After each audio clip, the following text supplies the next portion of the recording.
La noche en que Lucía Salcedo Ruiz llegó a casa con un ascenso que duplicaba su sueldo, su suegra le ató un delantal rojo a la cintura y dijo delante de su marido: «Para que no se te olvide cuál es tu despacho de verdad».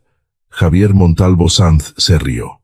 No una risa nerviosa, no una broma torpe, sino esa risa cómoda de quien sabe que puede humillar sin pagar consecuencias. Sobre la mesa había gambas, jamón ibérico, queso manchego y una botella de Rioja que Lucía había comprado para celebrar. Si alguna vez te han hecho sentir pequeño justo el día en que más merecías respeto, suscríbete a Alma de Corazón y dime en los comentarios qué habrías hecho tú. ¿Callarías para no romper la familia o responderías en ese mismo momento? Lucía no respondió. Se quedó de pie en la cocina de aquel piso de Chamberí, con el abrigo aún puesto y las llaves marcándole la palma. Doña Carmen Sanz Luján cogió una loncha de jamón con 2 dedos y añadió: «Una jefa en la calle y una criada en casa. Así sí funciona el matrimonio». Javier levantó su lata de cerveza hacia ella. «Mientras tu ascenso sirva para que entren más contratos en casa, por mí puedes creerte directora». Aquella frase no encajó. Lucía trabajaba desde hacía 8 años en Grupo Santa Elvira Salud S.L., una cadena de clínicas privadas de Madrid. Esa misma tarde la habían nombrado responsable de compras y cumplimiento. Su nuevo cargo le daba acceso a contratos, facturas, proveedores, IBAN, albaranes y pagos pendientes. Y Javier, con su pequeña empresa Montalvo Suministros Integrales S.L., entregaba material a varias clínicas gracias a una recomendación que ella había hecho años atrás. Más tarde, cuando los dos se quedaron en el salón comiendo lo que ella había comprado, Lucía entró en el dormitorio y abrió el portátil. No buscaba venganza, solo quería comprobar qué significaban exactamente sus nuevas funciones. Al entrar en el panel de proveedores, vio un aviso en amarillo: «Proveedor vinculado a domicilio familiar». Debajo aparecía el nombre de Javier, y al lado una carpeta creada 19 días antes de su ascenso. Lucía entendió algo que le apretó más el pecho que la propia burla de la cena. Aquello no se había improvisado al enterarse de su nuevo cargo. La carpeta existía antes de que ella tuviera acceso al panel de proveedores. Javier y doña Carmen no podían saber que la ascenderían. Habían preparado el terreno pensando que ella seguiría siendo la administrativa callada que nunca miraba donde no debía. Su ascenso no formaba parte del plan. Fue precisamente lo que empezó a romperlo. Lucía no tocó el ratón unos segundos. En la pantalla, el aviso amarillo parecía demasiado limpio para el desorden que acababa de abrirse dentro de ella. Se quitó el abrigo, lo dejó sobre la cama y cerró la puerta del dormitorio sin hacer ruido. Desde el salón llegaban las risas de Javier y doña Carmen, el choque de los platos, la televisión alta. Aquel ruido, que otras noches le habría dolido, esa noche le sirvió para concentrarse. Entró en la ficha de Montalvo Suministros Integrales S.L. Lo primero que vio fue la dirección fiscal. Su propio piso de Chamberí, tercero izquierda, el mismo portal donde cada mes ella pagaba la comunidad. Debajo aparecía el nombre de contacto, Javier Montalvo Sanz. Hasta ahí, nada que no supiera. Pero la siguiente línea la obligó a acercarse a la pantalla. Avalista secundaria: Lucía Salcedo Ruiz. Sintió un frío seco en la nuca. Nunca había autorizado aquello. Nunca había firmado nada para respaldar la empresa de su marido. Abrió la pestaña de documentación adjunta. Había una copia de su DNI por las 2 caras, una nómina antigua y un formulario de autorización bancaria con su nombre escrito en mayúsculas. El archivo estaba escaneado con mala luz, como si alguien lo hubiera hecho deprisa en casa, sobre una mesa de cocina. Lucía descargó el documento y amplió la firma. A primera vista se parecía a la suya, pero no era la suya. La S de Salcedo estaba demasiado abierta, y el trazo final, ese pequeño golpe hacia arriba que ella hacía desde los 20 años, no aparecía. Se quedó mirándola hasta que recordó algo aparentemente sin importancia. 3 semanas antes, doña Carmen había entrado en su habitación diciendo que buscaba la garantía de la lavadora. Lucía la había encontrado junto al cajón de los papeles, con el llavero de emergencia en la mano. En ese momento no dijo nada. Pensó que era una manía más de su suegra, otra invasión pequeña dentro de tantas.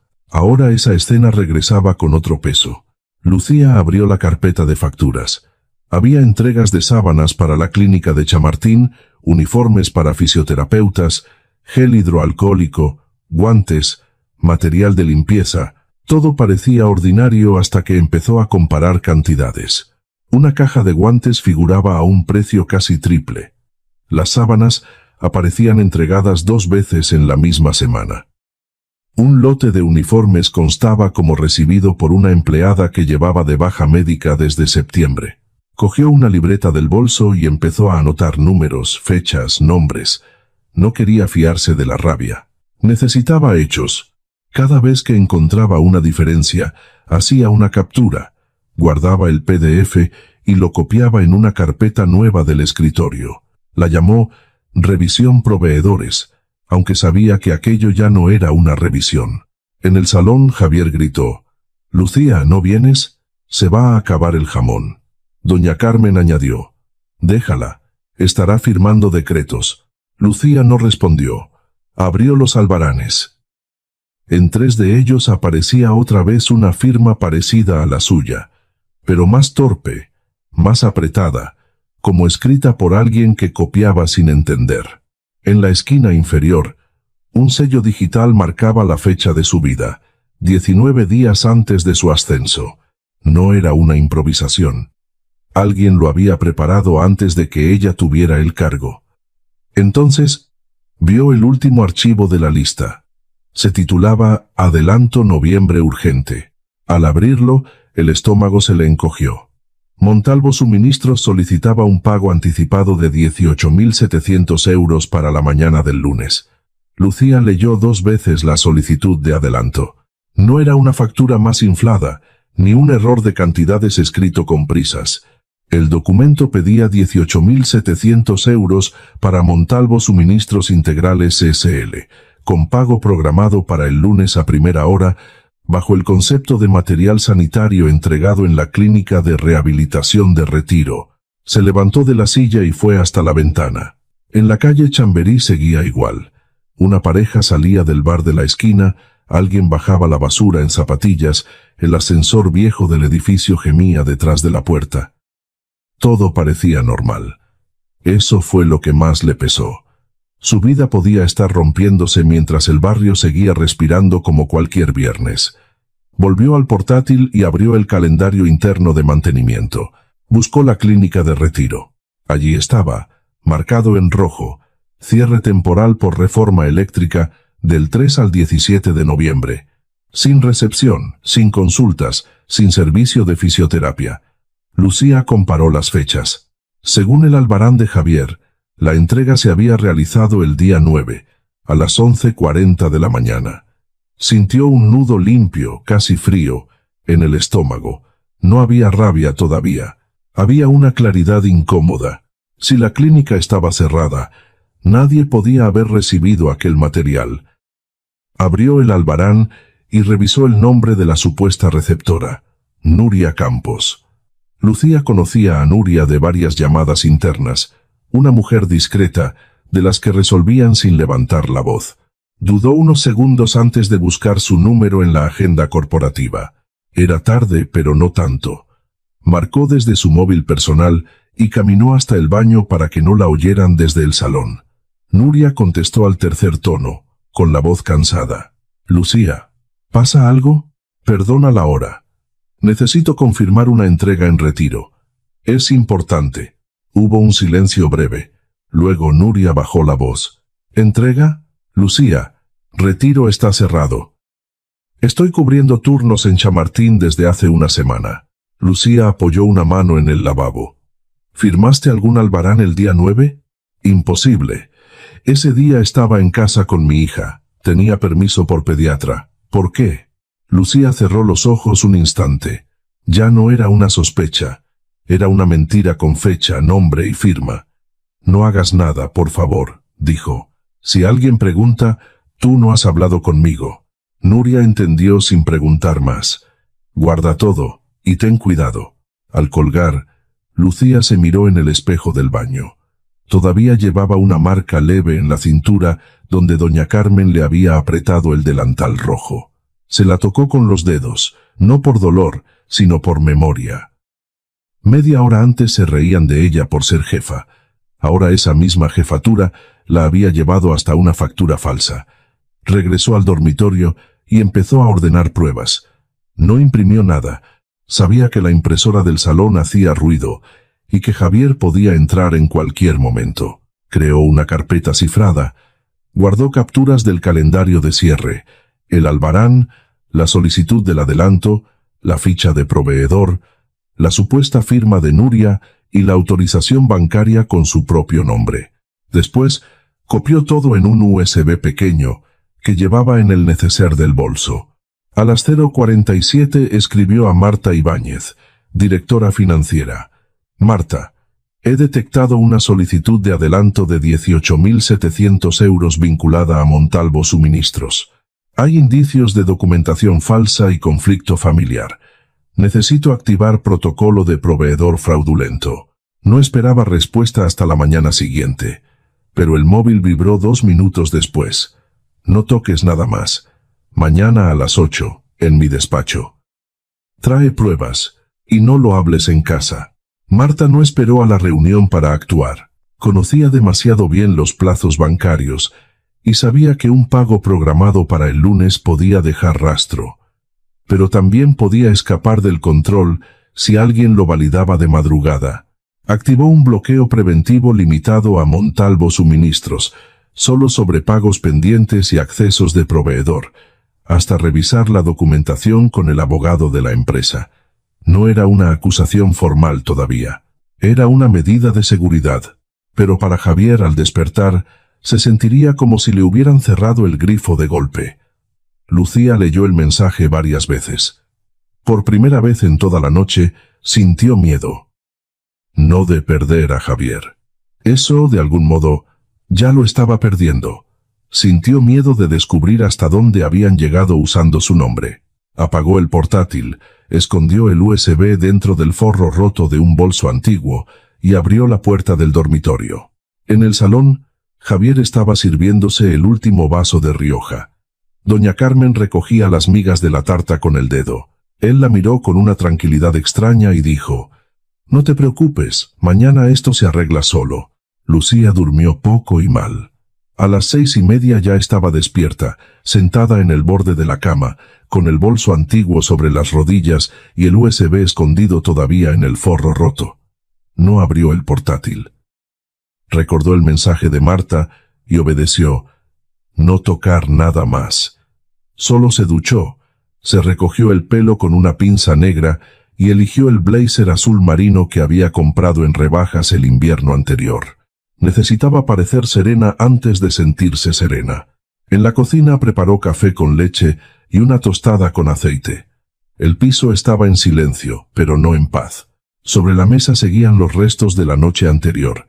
Migas de tarta, servilletas manchadas de grasa, una copa con 2 dedos de Rioja y el delantal rojo doblado de cualquier manera sobre una silla. Lucía lo miró un segundo. Luego lo apartó con 2 dedos, como quien retira algo sucio. A las 7:20 sonó el primer móvil. No era el suyo. En el dormitorio, el teléfono de Javier vibró contra la mesilla.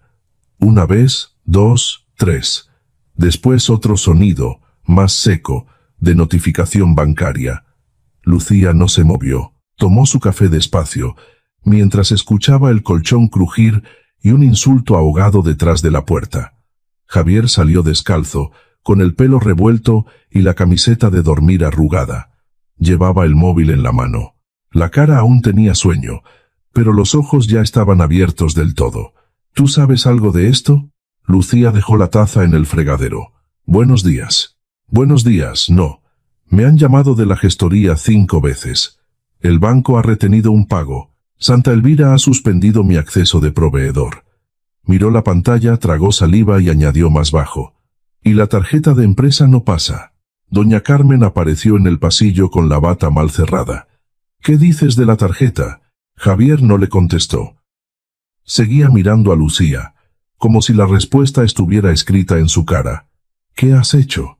Lucía se secó las manos con un paño. Lo que una responsable de cumplimiento hace cuando encuentra facturas falsas. El silencio que siguió fue más violento que un grito.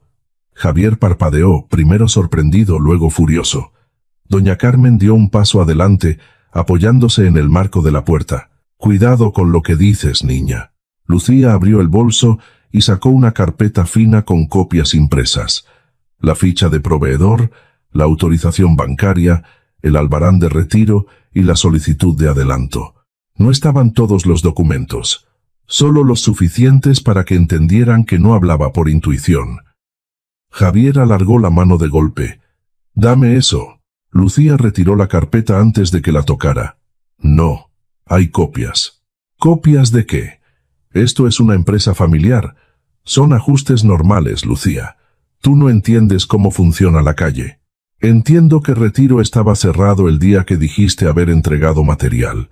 Entiendo que usaste una firma que no es mía. Y entiendo que hay una solicitud de 18.700 euros para el lunes». Doña Carmen palideció apenas, pero lo bastante para que Lucía lo viera. La mujer se recompuso enseguida, con esa dignidad dura que usaba cuando quería parecer ofendida. «Tu marido estaba levantando un negocio para los dos. Con mi DNI. Con tu confianza», corrigió Javier, demasiado rápido. Lucía cogió las llaves del recibidor. El metal sonó contra el cuenco de cerámica donde dejaban las monedas del supermercado. Ese pequeño ruido pareció cerrar algo dentro de ella. «Tengo una reunión a las 8 con Marta». Javier se interpuso entre ella y la puerta. Ya no estaba tan seguro. «No vas a ir a ninguna parte hasta que hablemos». Lucía levantó la vista, tranquila. «Apártate. Si llego tarde tendrán más motivos para pensar que estoy implicada». Aquello lo frenó. No porque la respetara, sino porque entendió el peligro. Si Lucía caía, él también podía caer detrás. Se apartó medio paso. Doña Carmen, en cambio, perdió la medida. «Eres una desagradecida. Después de todo lo que mi hijo hizo, ahora vas a hundirle por unos papeles. Ese dinero no era solo para él». La frase quedó suspendida en la cocina. Javier giró la cabeza hacia su madre con una rapidez seca. Lucía no preguntó. «No todavía». Guardó la carpeta, abrió la puerta y salió al rellano. Mientras bajaba en el ascensor antiguo, con el bolso apretado contra el costado, comprendió que la factura falsa no era el final del secreto, solo era la primera puerta. A las 8:05, Lucía llegó a la sede de Grupo Santa Elvira Salud S.L., con las manos frías y el bolso pegado al cuerpo. El edificio de nuevos ministerios olía a café y a suelo fregado. En recepción el vigilante la saludó como siempre, pero ella sintió que entraba en otro lugar, como si las puertas hubieran cambiado. Marta Ibáñez la esperaba en su despacho, con las gafas sobre la cabeza y una carpeta abierta. A su lado estaban don Esteban Alcázar, el abogado mercantil de la empresa, y una mujer de la gestoría que tramitaba pagos de proveedores. Nadie sonrió. Marta señaló la silla. «Siéntate, Lucía, vamos por orden». Lucía sacó el USB del forro del bolso. Le temblaron los dedos al dejarlo sobre la mesa, pero su voz salió firme. Explicó la ficha de Montalvo Suministros, la autorización bancaria con su nombre, los albaranes duplicados y la solicitud de adelanto de 18.700 euros. No adornó nada. Cada frase iba atada a un documento. Cuando mostró el calendario de cierre de la clínica de Retiro, la gestora bajó la mirada. «Ese pago estaba preparado para el lunes», admitió. «Entró como urgente, validado por proveedor preferente». Don Esteban apretó la mandíbula. «¿Quién lo validó así?» La gestora revisó el sistema. Figura una revisión manual. Documentación aportada por Montalvo Suministros. DNI de Lucía. Nómina. Autorización y relación familiar declarada. Relación familiar declarada. Repitió Lucía en voz baja. Aquellas 3 palabras le dieron más vergüenza que miedo.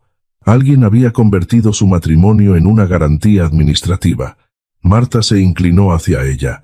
Lucía, necesito preguntártelo de forma directa. ¿Autorizaste a Javier a usar tu documentación? No. ¿Firmaste aval, autorización o conformidad? No. ¿Has recibido dinero de Montalvo Suministros? Lucía levantó la vista. Ni un euro. El abogado tomó nota. Don Esteban apoyó las manos sobre la mesa. Puedes apartarte si lo necesitas. Hay conflicto familiar. Lucía sintió un impulso antiguo. Disculparse, suavizar, pedir tiempo. Pero vio aquella firma falsa y recordó a doña Carmen apretándole el delantal rojo. Respiró despacio. Precisamente porque es mi familia, quiero que conste todo por escrito. La frase dejó el despacho quieto. Marta asintió y empezó a dar instrucciones. Suspensión inmediata del proveedor, bloqueo de pagos pendientes, revisión de facturas de los últimos 12 meses, copia al abogado y trazabilidad completa de accesos. La gestora llamó al banco delante de todos para retener cualquier transferencia asociada a Montalvo Suministros. Mientras trabajaban, Marta abrió el histórico contable. Buscaba importes pequeños, de esos que no llaman la atención. Aparecieron pagos de 1.200 euros, 950, 1.700 y 600. No iban a proveedores habituales ni a nóminas. Eran salidas desde la cuenta de Javier hacia un IBAN personal. Marta acercó la pantalla. ¿Reconoces este nombre? Lucía leyó despacio. Carmen Sanz Luján. Al lado los conceptos parecían inocentes. Reserva, señal, muebles. Benidorm. La última transferencia, de 3.000 euros, tenía fecha de 4 días antes. Lucía sintió que algo se ordenaba de golpe. La bata nueva de doña Carmen. Las llamadas en voz baja desde el balcón. La frase de la mañana. Ese dinero no era solo para él. Estaban comprando algo, murmuró. Marta abrió otro adjunto. Era una reserva de apartamento turístico en Benidorm, a nombre de Carmen Sanz Luján, con señal pagada desde la cuenta de Montalvo Suministros. Lucía no lloró. Le dolió de una forma más seca. La habían usado para inflar facturas, pedir dinero por mercancía inexistente y cubrir una compra que ni siquiera era para la casa donde vivían. No era torpeza, no era necesidad, era preparación. Don Esteban cerró la carpeta con cuidado. Desde este momento, Montalvo Suministros queda suspendida, y tú quedas registrada como la persona que detectó la irregularidad. Lucía asintió, mirando su nombre en la autorización falsa. Al salir, el móvil vibró. Era Javier. Ven a la gestoría de 4 Caminos. Si firmas una aclaración, aún podemos salvarlo.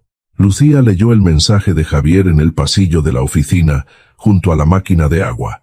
No respondió enseguida. Guardó el móvil en el bolso y volvió al despacho de Marta con la sensación de que cada paso, desde esa mañana, ya no podía darse a medias. Marta la vio entrar y no necesitó preguntar demasiado. «¿Te ha escrito?» Lucía asintió. «Quiere que vaya a la gestoría de 4 Caminos. Dice que si firmo una aclaración, aún podemos salvarlo». Marta cerró lentamente la carpeta. «No vas sola». Media hora después, Lucía subía por la calle Bravo Murillo con Marta a un lado y la abogada Inés Valverde al otro. Inés era una mujer de unos 40 y tantos, abrigo gris, bolso rígido y una forma de mirar que no dejaba espacio a adornos. La habían llamado desde el despacho mercantil de la empresa por recomendación directa, familia, datos personales y posible falsificación de firma no podían tratarse como un simple desacuerdo doméstico. La gestoría estaba en un primer piso sin ascensor, encima de una tienda de telefonía. En la entrada olía a café recalentado y a papel húmedo. Una señora mayor esperaba con una carpeta de pensiones. Un autónomo discutía en voz baja por un IVA mal presentado. Todo era tan normal, que a Lucía le pareció absurdo estar allí para sostener los restos de su matrimonio. Javier la esperaba en una sala pequeña, con una mesa de melamina y 3 sillas desparejadas.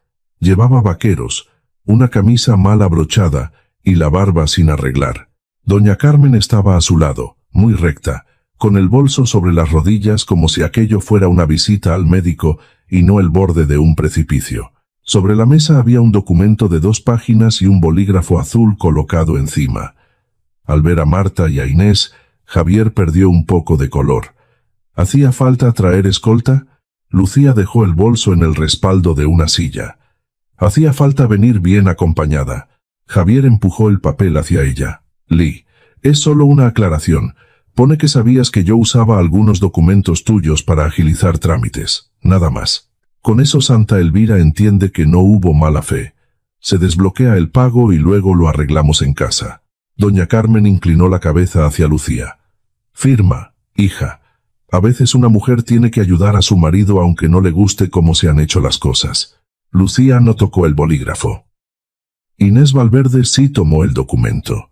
Lo leyó en silencio, pasando la uña por varias líneas. Marta, de pie junto a la puerta, observaba sin intervenir. Cuando terminó, Inés dejó el papel sobre la mesa con una calma que hizo más daño que un golpe. Esto no es una aclaración, es una confesión disfrazada. Javier apretó la mandíbula. No exageremos. No exagero. Aquí dice que Lucía conocía el uso de su DNI, aceptaba figurar como avalista, autorizaba movimientos vinculados al proveedor y reconocía que las firmas respondían a una práctica habitual entre cónyuges. Si firma esto, usted intenta convertirla en corresponsable. Javier se quedó inmóvil. Durante unos segundos no miró a Lucía, sino al bolígrafo azul que él mismo había puesto sobre la mesa. Hasta ese momento había creído que todo podía arreglarse como siempre. Una presión en casa, una frase de su madre, una firma rápida y la incomodidad enterrada bajo la alfombra. Pero al oír la palabra corresponsable, algo se le descompuso en la cara. La seguridad se le fue primero de los ojos, luego de la postura. Se pasó la lengua por los labios, quiso hablar y no encontró una frase que no sonara a confesión. El silencio se espesó. Doña Carmen miró a su hijo por primera vez con una duda real, pero la tapó enseguida con rabia. Notó que Javier estaba perdiendo el control de la sala y se adelantó para cubrirlo, como había hecho tantas veces. Mi hijo solo intentaba sacar adelante un negocio. Marta abrió su carpeta y puso sobre la mesa una hoja de movimientos bancarios. Un negocio que transfirió dinero a su cuenta personal, Carmen. Reserva, señal, muebles, Benidorm. ¿También era para sacarlo adelante? Doña Carmen se puso rígida. Javier extendió la mano hacia la hoja, pero Marta la retiró. Lucía sintió que la vergüenza cambiaba de lugar. Ya no estaba en ella. Estaba sobre la mesa, entre ellos, escrita en conceptos bancarios. Anoche os reíais de mi ascenso, dijo al fin. Hoy ese ascenso os está obligando a enseñar las manos. Javier bajó la voz. Lucía, si esto sigue, me hundes. No, contestó ella. Yo he encontrado lo que tú escondiste. Doña Carmen golpeó la mesa con la palma. Sin mi hijo no eres nadie. Lucía la miró sin levantar la voz. Eso creíais. Por eso usasteis mi nombre sin pedirme permiso. Inés recogió el documento con 2 dedos y lo metió en una funda transparente. Solicito que se haga constar que Lucía se niega a firmar este texto y que se ha intentado presentarlo como aclaración privada. El gestor, pálido, salió de un despacho interior y murmuró que levantaría acta. Javier se dejó caer en la silla, como si por primera vez entendiera que la puerta que había abierto ya no podía cerrarse con una firma. Lucía recogió su bolso. Al salir al rellano, el ruido de Bravo Murillo subió desde la calle como una bocanada de realidad. Miró a Inés Valverde y dijo con una serenidad nueva, ahora quiero recuperar mi nombre, mi casa y mi cuenta. En ese orden, al salir de la gestoría, Lucía no volvió a la oficina. Inés Valverde le pidió que caminara 2 calles antes de pedir un taxi, solo para respirar y para que Javier no pudiera seguirla con facilidad. En Bravo Murillo, los comercios abrían sus persianas a medio gas. Una panadería sacaba bandejas de napolitanas y la gente entraba y salía del metro como si aquel sábado fuera cualquier otro. Para Lucía, en cambio, cada escaparate parecía devolverle la misma pregunta. ¿Cuánto de su vida seguía estando a su nombre sin que ella lo controlara? La primera parada fue CaixaBank, en una oficina cercana a Cuatro Caminos. Inés se sentó a su lado mientras el gestor revisaba las cuentas. Lucía pidió cambiar la domiciliación de su nómina a una cuenta individual, retirar cualquier autorización concedida a Javier y cancelar la tarjeta adicional que él usaba para gastos de casa y de su furgoneta. El gestor, un hombre joven con corbata estrecha, intentó mantener una neutralidad profesional, pero levantó las cejas cuando vio varios cargos repetidos de gasolina, comidas y compras en tiendas de bricolaje. ¿Confirma que desea bloquearla hoy mismo? Hoy mismo, respondió Lucía. Cuando la pantalla marcó tarjeta anulada, ella no sintió alegría. Sintió espacio, como si alguien hubiera abierto una ventana en una habitación demasiado cerrada. Después pidieron un informe de movimientos vinculados a su DNI y una revisión de firmas. Inés solicitó copia sellada de cada petición. Lucía firmó con su trazo habitual, despacio, mirando esa pequeña curva final que alguien había intentado copiar. Por primera vez en todo el día, su firma volvió a pertenecerle. A las 12:20, entraron en una comisaría cercana. La sala olía a bolígrafo, máquina de café y papel viejo. Lucía presentó denuncia por uso no autorizado de datos personales y posible falsificación de firma. No exageró. No llamó monstruo a Javier. Contó fechas, documentos, importes, nombres y lugares. El agente que la atendió le pidió que repitiera lo de la clínica cerrada en Retiro y luego grapó las primeras copias al expediente. Guarde todos los mensajes, le aconsejó. Y si hay amenazas no conteste. Captura y venga. Al salir, Lucía tenía la garganta seca. Compró una botella de agua en un kiosco y bebió de pie junto a un paso de cebra. Inés no la presionó. Esperó a que terminara. Luego dijo, «Ahora la casa». El despacho de Inés Valverde estaba en una calle tranquila cerca de Alonso Martínez, en un segundo piso con suelos de madera y una estantería llena de códigos marcados con posits. Allí, el asunto dejó de ser solo empresarial. Lucía sacó la escritura del piso, las capitulaciones matrimoniales firmadas antes de casarse y los recibos de hipoteca. El piso de Chamberí era suyo desde antes del matrimonio. Javier había contribuido a gastos comunes, sí, pero no era propietario. Doña Carmen no figuraba empadronada allí, ni tenía contrato alguno. Inés lo resumió sin adornos. Puede pedirle que salga, y si se resiste, iremos por vía formal. Primero burofax. Después, si hace falta, juzgado. Lucía asintió. La palabra burofax sonó fría, casi fea, pero le pareció más limpia que años de gritos en la cocina. Redactaron 2 comunicaciones.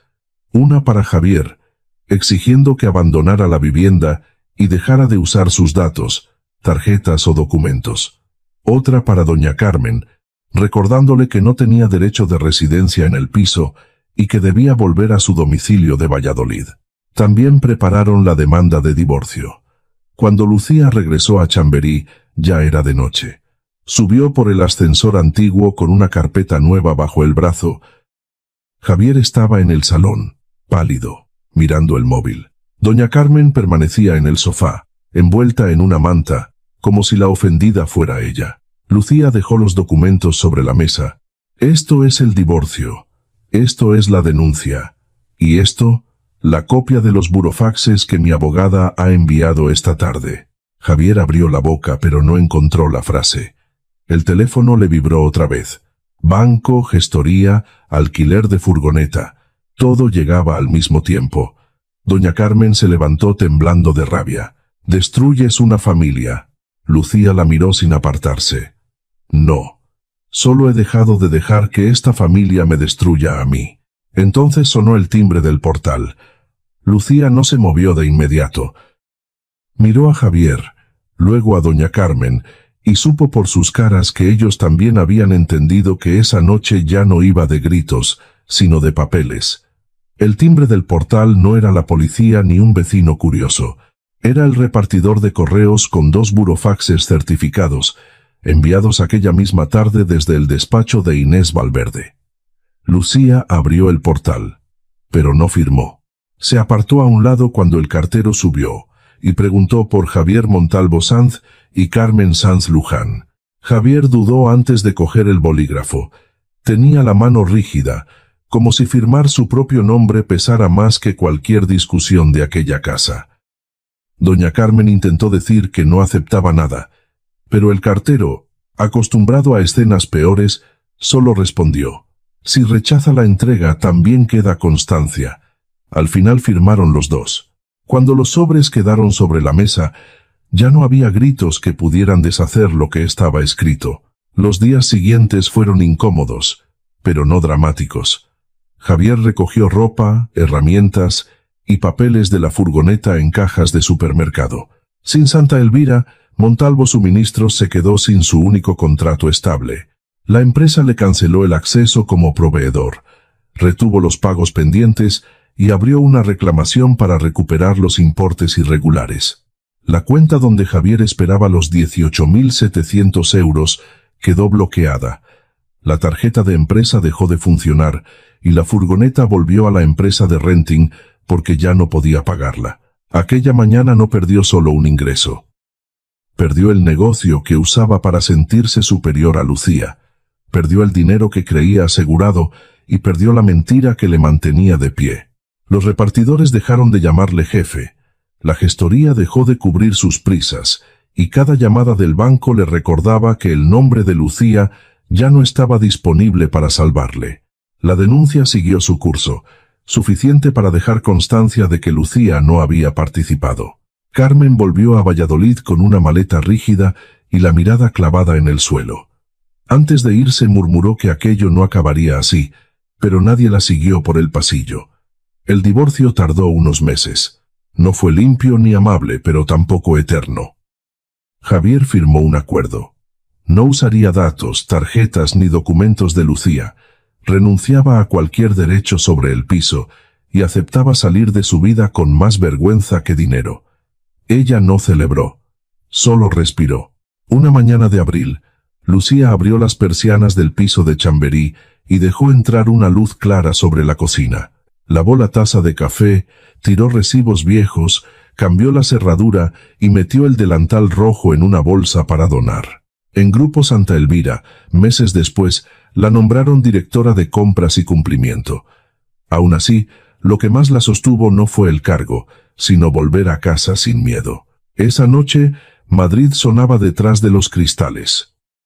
Lucía apagó el portátil, puso agua a hervir y se quedó mirando la carpeta azul sobre la mesa, ya no como una prueba, sino como el primer documento de su nueva vida. A veces la traición no llega con grandes escenas, sino en pequeños permisos que uno va concediendo por cansancio.